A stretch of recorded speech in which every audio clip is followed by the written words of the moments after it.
hair friends. Morning, hair friends. Hey. Hey, how's it going? Oh, it's going great. We're here today with Billy Davison, and he is here, and He's going to speak a little bit about his business with us. are super excited to hear about how to build your business outside of social media. I'm excited to share some knowledge. Yes, but before we get started, let's give a shout out to our sponsor, Salon Service Group. Salon Service Group is based here in Springfield, Missouri, and we stand them completely. Now, they only work with the most exceptional brands, partnered with the finest hair care companies in the world. Every brand they carry must be of exceptional performance and possess a genuine commitment to the salon professional, and a majority of their brands are all privately owned, which is amazing. That is amazing. Are they hair besties? I think Well, they're you know hair they are. besties. You know they are. So obviously we've got a new hair friend. We're doing this interview today. This is a part 1 and part 2, so you're going to want to stay tuned for the entire thing. But first, tell us a little bit about yourself and how you ended up here at Salon Service Group and the Hair Friend Network. Yeah, I feel like I'm back at my roots. I got to come back to where like everything started. So I've been doing like website development, local marketing, and advertising for many different ventures, different companies, different types of businesses. And my husband's been doing hair for like 10 years now, and I have been through that journey from hair school to his first salon here in Springfield. And I got to learn so much with him, and I got to see him build his books. They told him in school, it's going to take you 3 years to build your books. We went right through that whole process, right on the dot, 3 years. He was built up, ready to go, and I just got to be a part of that whole journey. By osmosis, like Yeah. hair friend by osmosis, like almost a stylist. Like I feel like I could almost go in the salon and cut hair. So close. So close. I'm not going to put the I'm not scissors in gonna my do it, hands, no. but I think so I'm the all close. same. hair husbands feel this way too. Absolutely. I'm the exact same way with him. Right, I could talk the hair game all day. I'm not going to be behind the chair. I'm going to let the pros do that. Right. Well, that's awesome to hear. And so he started his new salon in Knoxville. Yeah, so we moved to Knoxville a few years ago. He started his own salon and had no clients whatsoever. We were brand new to town. We didn't know anybody there. And so we were so excited to move there. But it was terrifying because it was like, okay, we have to start all over. You've spent all this time building your books, and we left all that behind. And I challenged myself. I'm like, how can we break this like 3-year build your books process? Like, how can we make that different? How can we think outside the box from what everyone's always told us?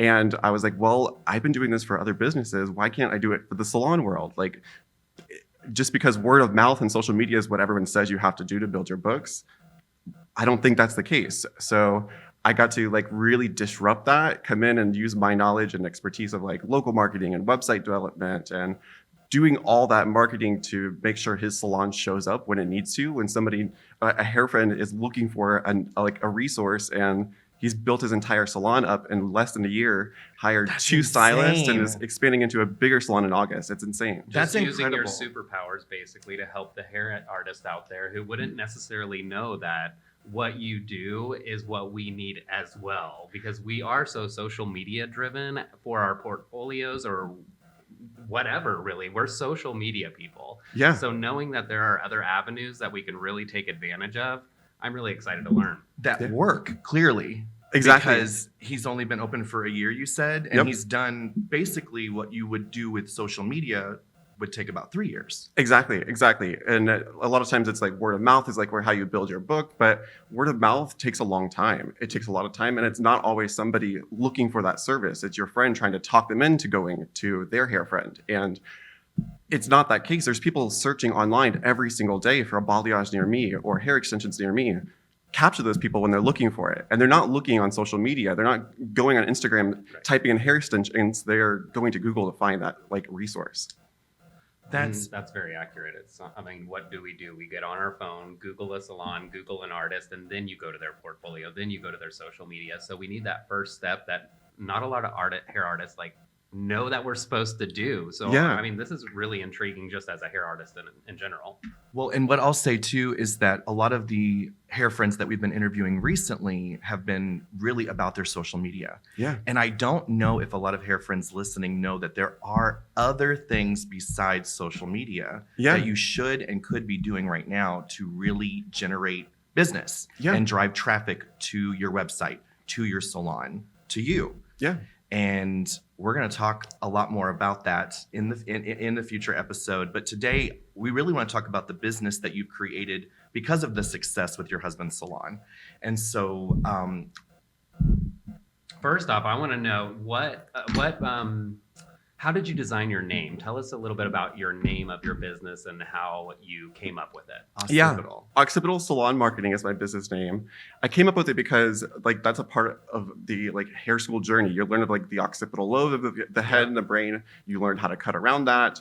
And I was like, that's such a cool word. Let me like look that up. What does that mean? What does that do for like your brain? And it's a part of all of your senses, but the major sense that it's in charge of is the vision. And I see like my entire process about my process, I guess, of how I work with businesses and salons is from the customer's point of view. How do they see your business? And where does their journey start and where does it end?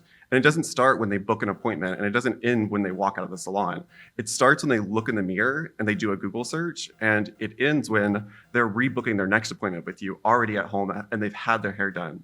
So I look at like that as like, how do you show up online? What does your business look like online? What is your representation? I've seen so many like most beautiful salons. Like if you walk in, you're just mind blown. But if you go to their website, it's does not represent that. You're like, oh my goodness, this doesn't look like this. And so many people go into that website before they walked into that salon and go, oh, that's not the place that I want to get my hair done. That's not my vibe. But they're not presenting right, or they just don't show up online at all. And you have to show up online. You have to be seen, and you have to make sure that like you are presenting yourself the way you want. So you help our vision come to life basically on a website or a platform in general, basically. Exactly. I love Exactly. I'm like the discovery tool. Your social media is really the validator that shows we do the work. I do the work. Here's like my proof, my portfolio.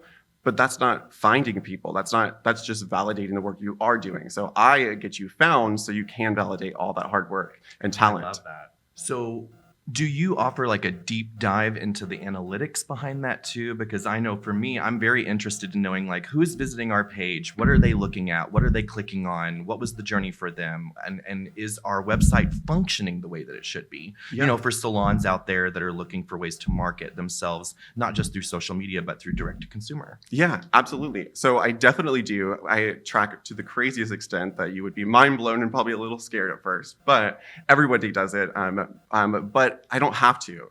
Everybody is on completely different spectrums. So I have many salons that I work with that are like, I have no idea what you do. I don't even need you to tell me what you do. I just know that it's working. And like my chairs are full, my phone is ringing, I'm good. You don't have to send me anything, because if you do, I'm not going to get it. That statement just makes me know that he works with hairstylists right Yes. there. I don't know what you're doing, but it's working. So keep doing it. I love that. I love it. And then, of course, I have other salons too, like multi-location salons who really are pushing and doing crazy advertising campaigns and approaches that need that analytical research and data.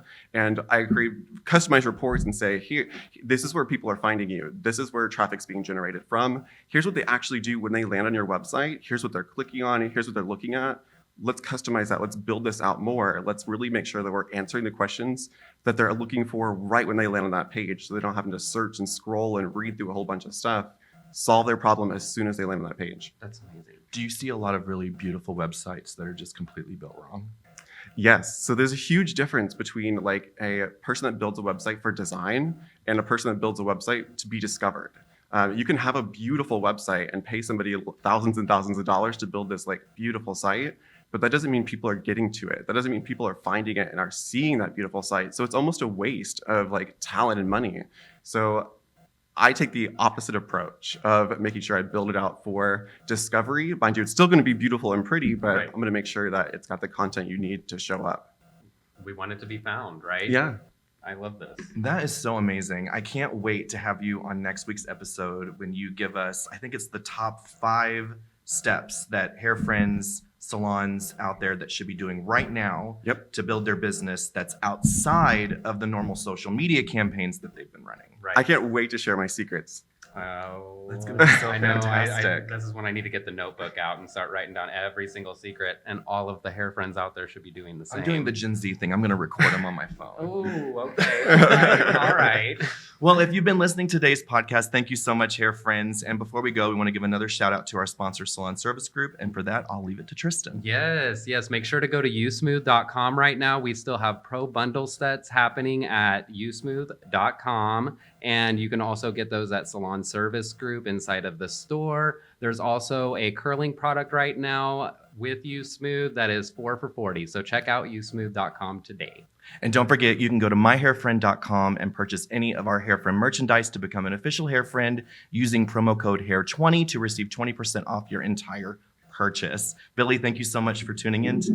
Thank you so much for being with us today. And thank you all for tuning in today. Until next Wednesday, guys. Cheers, hair friends. Cheers. Cheers. Thanks for having me.